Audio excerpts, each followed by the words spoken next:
demand gi mayok to all pump sing December tara humdoi da thong lon ga dori haiba paw mi yorisa paw se maroina akhoi gi tongan ba all pump sing sida pu ba thang ba ngam da ba demand sing to bi ba aduga kari gumba pi draga di akhoi gi maduda thokpa diet testing na sana pu ga da bani haiba ching ba trade to bi ba asigumba wa ba mayok na bagi mayok tani haija ba tare tang December gi tara humdoi da thong lon ga dori haiba paw se ja asigum na thokli ba thodok haiba di nungai ta ba thodok wa thok sing hak leitana asigum ba si thengnari haija ningo ja tentak na za loishan lok poina kari wafam thambini hoi digi kanoni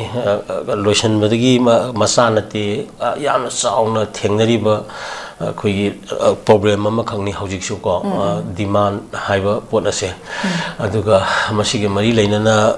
tongan ba agency my group hojikti kanoni ayamasu part of feeder flight together ko kansai soina sum leibudi mana ba sing pul laga leibagi union jo yam loi leirabani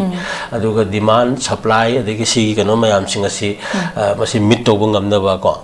punna masi thengna mina bagi kano su leiribani adu hata kijina oil pump mayam gi group tu gi thengna bani sigi mamang na pan dukan mayam gi wari adegi den ta kano gi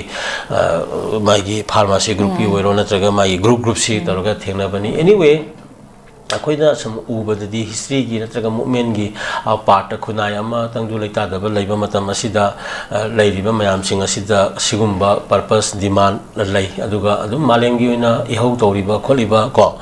asumba ihau tobagi kanoda ngasai gi yamna lan thum paisindra leiba ko theory of extraction ko extradition extraction gi kano perspective pa kami yeng kanda lan thum ka hena patient ba jaga dagi ahin ba lan ji lokhtho kanda miyam da ko mark si kari gi matam da adum madugi oi ba kano leihi ko miyam gi oi ba awa ba sida ngasai gi hena jaga imbalance thokdana ka hena patient liba mafam jindagi ahin poaching si lawraga anda khoi gi kano mission miyam atai da phangna bagi kano lei ko sigum bagi kano si adum phajagi ba miyam na maleng gi mani yagi ba po adagi amuk kana saigi hausi demand and kana magi purpose adagi magi kana se magi donation ko demand ga donation gi khena ba ko yam clear oi batai adagi capability capacity ga sona ka dagi kana lai basigi negotiation se yamna kana friendly oi basangi aduga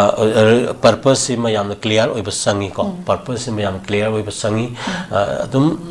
kana ma tawra kan sum heta haiga adu piro ga haibasu natraga masangi ko adagi amuk sona laiminari bi singsin sumagi aseng capacity mari maram purpose maram charaga di madugi oiba kitang akoi gi angam ba thakte leben da kari ma khara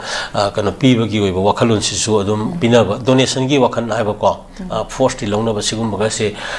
khara khasika je ko yengmina ba sangi adubu aina masidi da yamna authority oina ngangbadi yadi maram di aiju expert na te tawbudadi masigi issue se masina miyam da yamna tangdu leita da nungai taba khoi kanom di thopadi lei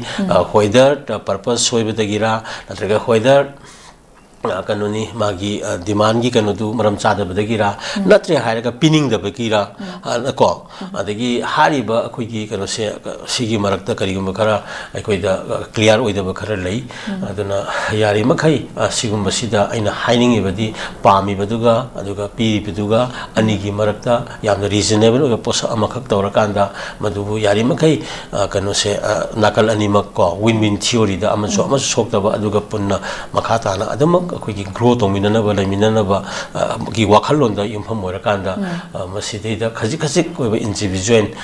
natraga group ki oiba decision mayam sing ase yenga kanda kitang fear justice amakak akogi sum lehenningi ko si oirakanda maramdi hari mayam sing ase tamna khajik mayam dagi ekoina khunai ji sagala da Rome was not built in a day da mana high gi dana ko adu mayam tu yang kan still we are trying to rebuild Rome koi Rome di han already oirabani koi manipur civilization ji ko adu am kaithagi be wani kaitha batu da am mutki ba khunai mayam mohenjo-daro Harappa dagi Indus Valley civilization kaina malayam da mutkraba khunai mayam leidina even manipur da bolon ku nipan mutkrabani misi kanam khangponte aduna khoji mutharakli ba khunai ba nimuti mutriba aduga am kanghalpati ya ba leibina si rebuild of Rome ne koi na hoji tausi haise aduna so on the way to our rebuilding of Rome ko oiba manipur ma sabu hona bada ikoi responsibility mayam sing ase khara khara koi justice ta yumpham oiba maleng gi law lairi ko adagi leiba ki law lairi mi bi civilization culture ma conventional law lairi customary law lairi ko sigi mayam si yang kan da natana fear psychosis mayam da mayam ma na yomjal laga leiba amada soigi kaino ma leidana chakhot pa da sengna kaino to bunga moi haiba kaino se thamge fear psychosis se yaring ge khara akibagi kaino sida yumpham moira kanda leibak semkot bagi kaino se masi voisi aduga wakan khanba pigidoba logodoba mayam singsi reasonable haiba da fear justice se masin tang tor kanda sai area si su koi kitang minimize toba natraga balance toba thamsi haiba thamge ko thaga jari oza khana janing badi mayam ani oza na manik chumbo phom kya amsu thambire oza gi matam kya bu su kai thok puduna tharam sibu mupung phan bi bagi damak ta oza bu heningai leitana thaga jari